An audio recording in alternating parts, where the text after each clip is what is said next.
Well, hello strangers. Welcome to Walking Boxing. It is Saturday, December 7th, 2024, and yes, back amongst it. Got back yesterday afternoon and had a bit of a quiet day and got a good night's sleep and back amongst it today. So thanks to everyone that sent me messages and articles and asked for my opinion on different things, because there's been a lot going on in the last couple of weeks since I've been away. So it's been really good to keep in contact with everyone. Look, I know the videos weren't for everyone, by the way. The views sort of dropped off as the the weeks went on. But look, I had a few people say, hey, look, we'd love to keep an eye on what's going on over there. But yeah, I suppose once people realised it wasn't boxing related, as I said, the views dropped off pretty quick. But anyway, I didn't mind doing it. It was good for the ones that actually did want to see it, and it's really good for the future to have it on there for future reference. In 10, 20 years time, I can go back and check out what I got up to. But thanks to everyone for the comments and the ones that did watch. We got up to a lot of stuff. It was really good to get away. It's even better to get home. Yeah, we covered a lot over the just over 2 weeks we were there, and as I said, though, it's really good to get home and sleep in your own bed and have something decent to eat. You would have seen, look, it wasn't as bad as what it looked at. A few people comment, geez, your food over there is terrible. It wasn't that bad. We tried to balance out a little bit, but yeah, most nights when you're eating out, it's pretty tough to eat healthy all the time, but we did the best we could. But I got an okay night's sleep. You can probably see a few bags under the eyes. Normally, look, I don't get jet lag. I always listen to my body. So when I get home, if my body's saying, look, I want to go to sleep at 8 o'clock at night, then I'll go to bed at 8 o'clock at night. If it says midnight, I'll go at midnight. I don't force it. I think last night was about 11:30, but I was up at about probably about 8 o'clock this morning, I think. And as I said, I don't force myself to sleep or stay in bed for X amount of time or get up early, whatever. And that's probably why I've never had jet lag, because I'll just sleep whatever my body tells me to. So there's a little bit of a tip going forward anyway. But yeah, look, it's good to be back amongst it this morning. Neil is loving it. I don't think he went on nearly nowhere near as many walks as he usually does. I think he settled in a bit of the easy life while I was away. My son was supposed to walk him, but I think, and the weather was hot as well. It's not so bad today. It's about 20 degrees this morning, so which is still beautiful, but just good enough for Neil to get out. And although I must admit he's lacking a little bit of conditioning, because I walk him every single day. He's let the condition sort of dip since I've been away, so we're going to have to get some miles into the legs again. But it's good to be back and amongst it today. Beautiful weather to come back to. So look, as far as the boxing goes, it hasn't been. Well, there's been a lot of stuff happening while I've been gone, but I must admit I haven't really delved into it a lot. Of course, we've been so busy. I've just checked the social media when I can, read what I can, but normally I'm all over most things and have a lot more information. So today there's a lot to cover, but I probably won't have as much information as I would like, because as I said, I've just sort of skimmed over things and not really had a chance to really catch up on stuff. But again, thanks to everyone that sent me articles and all that sort of stuff just to keep me up to date. So probably the first thing to cover was last night's fight with Joel Camilleri. Now, I didn't see it. I haven't seen the highlights yet. He was stopped in the 4th round over in Dubai. Yeah, as I said, I haven't seen anything of it, so I can't really make any comment about it, except for the fact that even before I see it, I've got full respect for Joel Camilleri, because like a lot of fighters lately, for Australian fighters, they've gone out of their comfort zone, realised that you can't just sit in Australia fighting at club shows and all this sort of stuff against fellow Aussies or ring-ins from, I don't know, Indonesia or Fiji or whatever it might be, and pad a record and expect to get big fights in the world of boxing. I'm not just talking about Joel here, by the way. Sorry if it sounded like that. I'm talking about in general, because a lot of fighters in the past have done it, and they've been found out big time when they've gone to the big stage. Now what we're seeing is a lot of the Aussies are saying, well, if I'm going to make it, I've got to get out of Australia, I've got to get overseas and take the big fights and take a chance, and that's what Joel did last night. And yeah, he came up short, but I won't say he dared to be great, because I'm not quite sure how good, was it Mildron, I think his name was, how good he is, although he 14-0 with 14 knockouts now. So we don't know how good he's going to be, but so I won't say he dared to be great, but what he dared to do is test himself and take a chance. I mean, Joel's, I think, in his early to mid 30s now, You know, he's had a lot of big-ish fight. Of course, the biggest fight he had was with Tim Tszyu, and he performed really well in that fight too, by the way. But he had to do what he had to do, had to do what he had, or what he did, whatever. You know what I'm getting at, and he did it. And okay, he came up short, but I think he can rest easy. And I did see a little bit of his social media afterwards. I think he can rest easy knowing that, hey, look, I can't do any more than my best. This is the thing a lot of fans forget, and even some boxers, to be honest, because they think, well, I've trained hard, I've got to win every fight. It's not that way. And I really liked Joel's reflection after the fight, that he said, look, I just did my best, wasn't my night, I got caught, and that's it. I mean, we can delve into these things as much as we want. It just doesn't change things. Come here, man. This way. Come on, we're not going a long way today. Come on, buddy.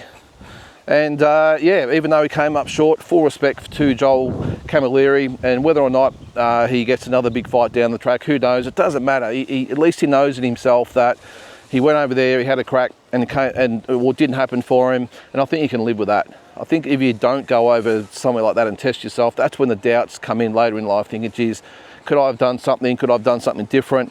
And I never took a risk. I fought in Australia, and he's done a fair bit, Joel. But you know, never really had that big fight apart from Tszyu. And as I said, regardless of what happens with him now, yeah, the best of luck to Joel, and he's definitely a character of Australian boxing, isn't he? So, all right, so on to some other stuff. So, of course, tomorrow, the big fight, Liam Parro up against Richardson Hitchens. Now, again, I haven't delved into this too much. There's been obviously a fair bit on social media, and as always, Noonan Boy over there to cover everything, as he always does. He's the best in the business, Noonan Boy. He's got a lot of respect over there, and always gets the interviews and covers everything really well. And I think it was his birthday a couple of days ago, so happy birthday to Noonan Boy. But yeah, look, it's going to be a great fight. Make no mistake about it. This is a very, very hard fight for Liam Parro. This is probably just as hard a fight as the Matias fight was, in a different way, because Hitchens is, you know, like a lot of these other American fighters. It is funny though, I will say that a lot of these fighters like Shakur Stevenson, Devin Haney, probably to some extent Keyshawn Davis, although he looked pretty good in his last fight, he actually got a knockout, and now Hitchens, they've all got sort of one thing in common. They all talk it up in the lead up, and they're going to do this and going to do that, and trash talk and carry on about how badass they are, and they get in there and they run for 12 rounds. So let's see if Hitchens does that tomorrow. I think Liam Parro, the interesting thing with this is that he can punch. We've seen that in the past, and he can come forward, but he predominantly likes to box from a distance, counter punch, pick his shots. So it's going to be interesting to see whether Liam comes forward and really tries to put it on Hitchens, or maybe tries to outbox him. My advice would be to probably put it on him a little bit. I think the thing, again, in common with the Haneys and Stevensons and these types of guys, is that they like to fight at their own pace. They like to pick their shots. They like to have distance. They like to have room. They like to dictate the tempo of the pace, and that's how they get through. And we always wonder, geez, why didn't the other guy just put any pressure on them and make them work for it? Because they just fall into this sort of the pace of the fight where they let these other guys dictate the tempo. So that's what Liam's got to do. He's got to really make the tempo of the fight high, which I think he will. And look, it's not necessarily Liam's style to rough people up and really get in their face and that sort of stuff, but I think he's going to need to do that to some extent, not to get away from his normal style, but he's going to need to get inside and mix it up a little bit and really get Hitchens out of his comfort zone. And this is I think the big trick when you're fighting guys like Hitchens and Haney and Stevenson, easier said than done, by the way, is to get them out of the comfort zone. And we saw that in little different styles when Bivol fought Canelo. Canelo's so used to fighting his own pace, his own ways to dictate everything, that Bivol completely took him out of his comfort zone. And look what happened there. And that's what I think Liam Parro's got to do with Shakur, what's his name? Richardson Hitchens. It'd be good if it was Shakur Stevenson. But I think he can definitely do it, 100% he can. Of course he can, he's the world champion, but it's going to be tough. I'll probably go over that a little bit more tomorrow morning, and then of course after the fight, because it's on DAZN. I think, is it from lunchtime? I think it is. I don't know. I haven't checked the guide yet. Haven't had a chance to do all that yet. But yeah, I'm really looking forward to that one, to see whether Liam can back it up with that first defence. And if it does happen, does the fight with George Kambosos happen? Now that's been another thing that's been very vocal in the last sort of couple of weeks. Both guys want it, and I like the fact that both guys are being very respectful about it. George has said, yes, we'd like the fight, but I need to have a fight first. Liam needs to get past this one, and then we might fight next year.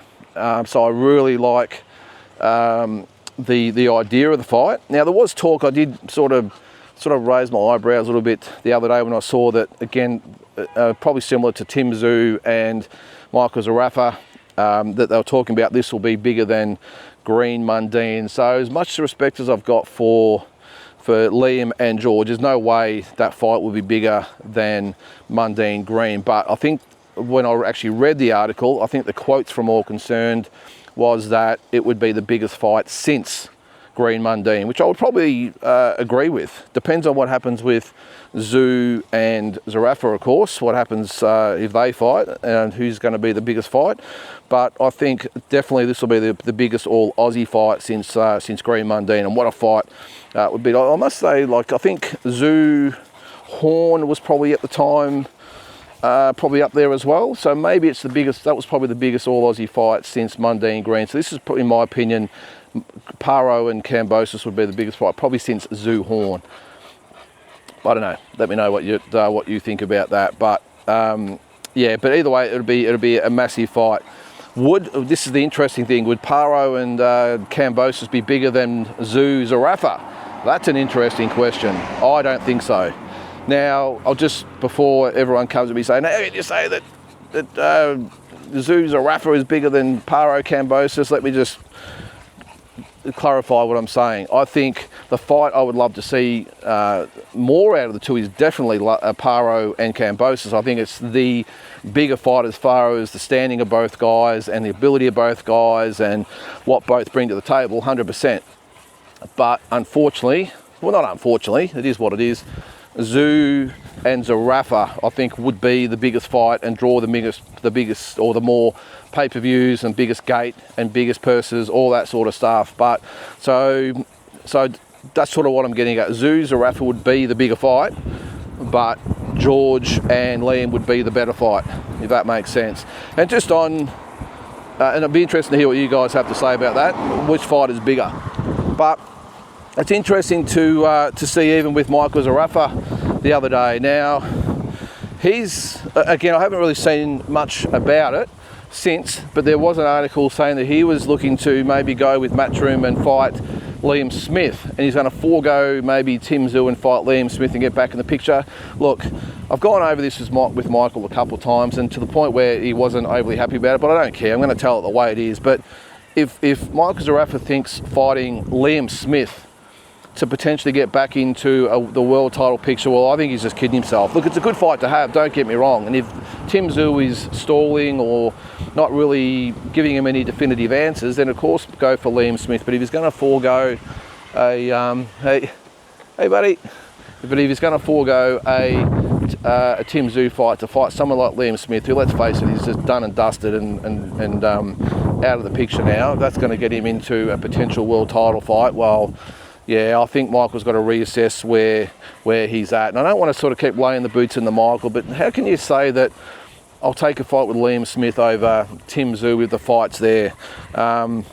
Look, it's all just pandering, I think. A lot of this goes back and forth to maybe force Tim and No Limit into accepting the fight, because if they don't, Michael might go off and fight Liam Smith and the fight doesn't happen. I mean, lots of things that come into it, but yeah, I don't know. I think just sometimes Michael, there's rumours and stuff that come around. Maybe there's been a phone call or a Zoom meeting or something like that, and all of a sudden it's leaked to the press, and they of course will run with anything they don't do their own research. They'll believe whatever it takes or whatever they get told, and maybe it's someone in Michael's camp will say, hey, we're looking at this and looking at that, and all of a sudden the Peter Bedells and all those guys of the world who again don't do any of their own research will run with it because it's a story. It's Michael Zerafa or Tim Tszyu. They love the names of both guys. They know it sells.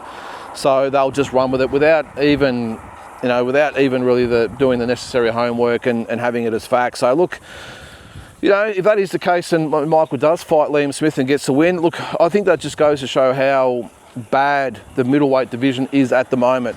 When you've got, you know, someone like Michael, who, look, we all know him in Australia, but completely unknown overseas, except for getting pulverised by Lara. Then you've got Liam Smith, who looked shocking in his last fight against Eubank. If the winner of that could be in line for a world title fight, yeah, that goes to show how bad the middleweight division is. I think Michael, I understand what he's doing, by the way, and I'll probably welcome it to some extent to try and force the hand of no limit. But yeah, I don't know, to run the article that, you know, he's going to forego Tim Tszyu to fight Liam Smith and get another world title fight. Yeah, I'd be staggered if that was the case. But they all love having Michael in the news, don't they? And good on him, because he's doing his best to stay in there, and people are still talking about him, aren't they?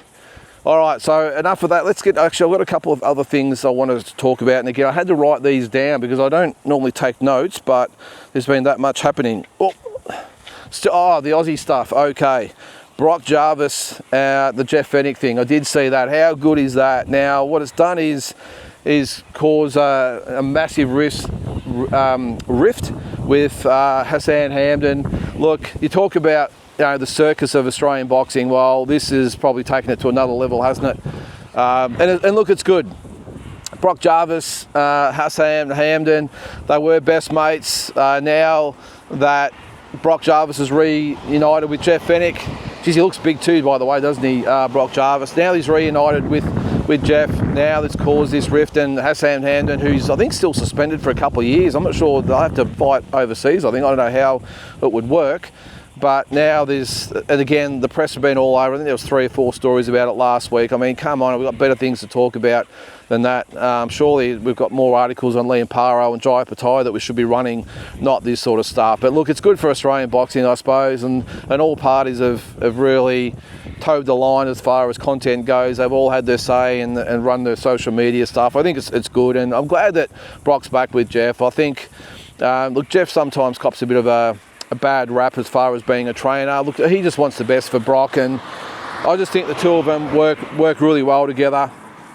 And whether Brock can go to the next stage, I suppose that will be sort of seen down the track. But you know, I just think it's good for him, because I think he just loves and trusts Jeff so much, and I think at least you know, he'll feel comfortable and good about getting back in the ring. And I think they need to work on a few things, of course. But at least he's back, and geez, as I said, he looks big, and you know, he looks like a middleweight at the moment. So they're talking about maybe fighting Nikita Tszyu, and I think Jeff actually, hang on buddy, I think Jeff actually mentioned that unlike, and I think they've already started to light the flame as far as that potential fight goes, because Jeff said that, you know, Nikita, you know, he's very hittable, he's been hurt. And one thing about Brock Jarvis is when he gets you hurt, he gets you out of there. So, as I said, he's just started to light the flame, and we'll see what happens with that. I wouldn't be surprised if that is the fight next year. Now that the Michael Zerafa, Nikita Tszyu fights look to maybe be done for the time being, that for me makes a lot of sense, and a pretty marquee type of fight, I think, would be Nikita and Brock. I think they could really sell that fight, and it would be a really good attraction, and a pay-per-view that you wouldn't mind actually paying for. Speaking of pay-per-views, now the Riyadh, February 22. How good is this? I've just written the card down here. Where is it? Hang on, I've just had to take a screenshot of it, because how good is this card? So Artur Beterbiev and Dmitry Bivol in the rematch. Well, I don't think it would matter what the undercard was like. We'd still, you know, be getting the pay-per-view. How good is it to have those guys fighting so soon after the first fight? But the undercard, check this out: Daniel Dubois, Joseph Parker could be the headliner of a massive pay-per-view by itself. Shakur Stevenson, Floyd Schofield. Now, not in the same category as those other 2 fights, but still a big fight in its own right. Schofield, look, I don't know whether it's a good thing or a bad thing to take the fight now. I think Oscar De La Hoya wasn't all for it. But look, end of the day, you've got to take these fights while they're there. So he's young enough that if he does lose, well, stiff shit. He'll probably get another crack down down the track, so I've got no dramas with it. Take the fight while it's there, the opportunity. Carlos Adames versus Hamza Shiraz. Good fight, really good fight. I'm interested to see how Shiraz goes up against someone like Adames, because he's been pretty much fed everyone he's fought so far, but a big opportunity and a big fight. Virgil Ortiz Jr., Israel Madrimov. Wow. Now, Madrimov is supposed to be fighting Bolchuk, I think, soon, so I'm not quite sure what's happened there. I did see something the other day that someone asked Eddie Hearn whether that fight was still on, and he did say yes, so it's a very, very quick turnaround for Madrimov, but that is a good fight. And then Joshua Buatsi, Callum Smith, yeah, just a good filler. I'm not overly excited about that one, but hey, great to have it as part of the card. And then Zile Zhang and Ajit Cabral. What a fight that will be as well. So, geez, they're doing it well, aren't they, the Saudis? I've thought the last couple of cards haven't been as good as what we've seen in the past, but geez, they've definitely scored a bullseye on that one. The other card coming up, again, we'll go over all these as they come, is the no limit card. So I see Brock Jarvis and Adrian Rodriguez has been added to that card as well. I've got to say, with the other fights on that card, Callum Peters, George Webb-Rose, okay, it's his debut, Callum Peters, so it's good. Jazzy Parr, Shannon O'Connell, there's a couple of other fights on there as well. But they've got Kay Scott and Desley Robinson on that card for an IBF World title fight. Now, this might be a little bit controversial, but I actually think the Kay Scott-Desley Robinson fight could almost be the main event on that card. Firstly, Brock Jarvis, look, it's great to have him back, and he is a name, I get that, but fighting a guy who's lost his last 7 fights leaves a lot to be desired if you're asking me. I know they want to get a soft kill for Brock, but it's going to be a hard sell. I know it's free, but it's a hard sell when he's lost his last 7 fights for Rodriguez. But if you look down, Jazzy Parr, Shannon O'Connell, great fight, of course. But we've got a world title fight on the undercard, and this is not a case of what the Shay Keneally fight was earlier in the year, where that was, geez, we won't even hopefully mention that fight ever again. I know she's talking about maybe fighting Clarissa Shields, which would be a real test for her. But this is not like that fight. This is a quality female fight between 2 very, very good Australian females. So I understand if it was pay-per-view, I get that. I wouldn't have it as main event, but I wouldn't mind seeing it as the main event. I think it's good enough. With the other fights on that card, I think it could almost be a female doubleheader. I think Jazzy Parr and Shannon O'Connell would be a good co-main. So again, call me controversial. I know there's a lot of people out there that don't like the women's boxing. I get that, and women's sport, I understand it. I don't watch a lot of female sport either. But in this instance, this is not just 2 hacks or whatever. These are 2 quality girls fighting for the IBF world title. So I think the argument could be made that should be main event, and Jazzy Parr, Shannon O'Connell was co-main, and then maybe Brock Jarvis and Adrian Rodriguez after that. I don't know. But I think if they're serious about investing in female boxing, maybe that's what they should have done. Again, people are going to watch it. People are going to watch the card. It's free. So anyway, that's no limit for you, I suppose. They make the decisions. What else do we have there? A couple of other things just to cover before we end today. And sorry, it's probably gone so long. The Clapback Thursday. Now that was a couple of weeks ago now, with Oscar De La Hoya. I haven't really heard much since about it, so I'm not sure what's going on. If you didn't see it, he had one, was it last week or the week before? He had to take it down. A lot of accusations on there. I think he sort of strayed a little bit out of his lane, did Oscar.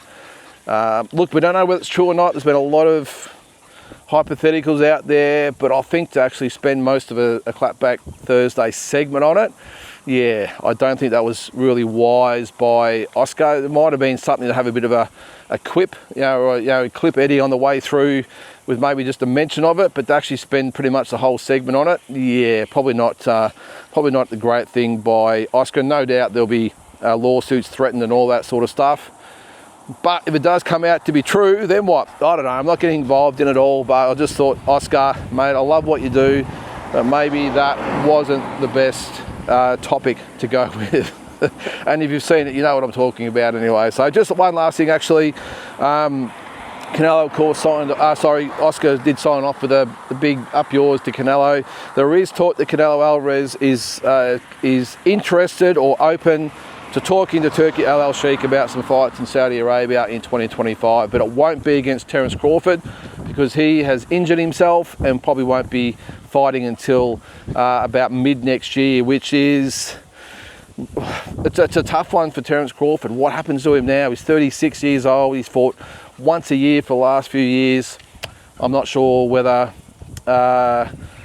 it's going to end well for Terence Crawford. I'm just not quite sure. If the Canelo fight doesn't happen, what next for him? If he's injured till the second half of next year, he's 37 by then, no big fights on the agenda. I'm not quite sure where Terence Crawford goes. Let's hope I'm wrong. But the good thing about that, Canelo, yeah, talking to Turkey Al El Sheikh, and who knows, we might have him headlining some big cards next year and beyond with Turkey Al El Sheikh. So we'll see. So guys, I know it's been a long one today, but we've had a fair bit to cover. I'm going to just kick back for the day, have a very easy weekend. Of course, we'll be watching the fight tomorrow. We'll do a review and all that of that fight. I'm not going to do a watch along. Again, I don't really feel like sitting in front of a TV for 3 hours or something and doing the watch along. Maybe the next one we will probably do the, what is it, the which one's to come? The Christmas Eve one. We'll see about that. Christmas Eve is a bit very dodgy to try and sit in front of a TV for a few hours doing a watch along. Maybe not that one, but probably the No Limit one. The No Limit one will be definitely a watch along. So we'll look forward to getting you all along for that one. So guys, that is it for today, Saturday, December 7th. Hope you have a great weekend. Hope you have a good day watching the fights tomorrow, and we'll catch you then.